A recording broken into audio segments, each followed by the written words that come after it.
Nos, a következő jelentőnknek az a címe, hogy hangvilla, de hát itt most nem arra a kis jószágra kell gondolni, mivel ugye megadjuk a hangot, hanem mi arra gondoltuk, hogy mi volna, ha létezne egy ilyen hangvilla. Tehát ugye való villa mintájára lenne egy ilyen hangvilla, ahol ugye hangok lennének bent a játékosok, és ugye ilyen kiszavazósdi lenne, és nem kevesebb a tét ilyenkor, mint az, hogy aki veszít, az mondjuk bekerül egy ilyen mostani popsztárocskának valamelyik slágerébe. Tehát...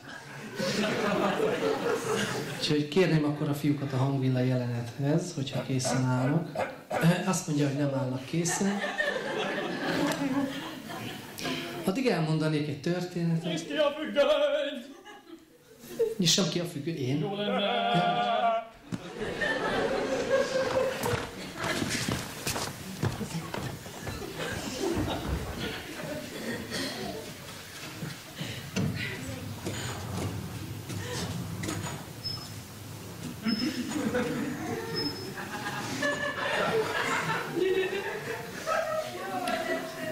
Szerintem túl vagy mi?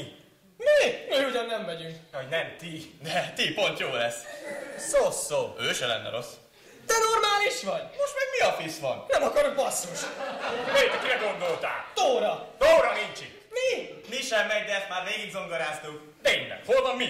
Itt vagyunk. Jaj, nem ti. De te magad mondtad, hogy mi, nem pedig ti. Döntsd már el. Én csak azt akartam megtudni, hogy hol van mi. Ja, mi van terem? Menjen, gép. Pont.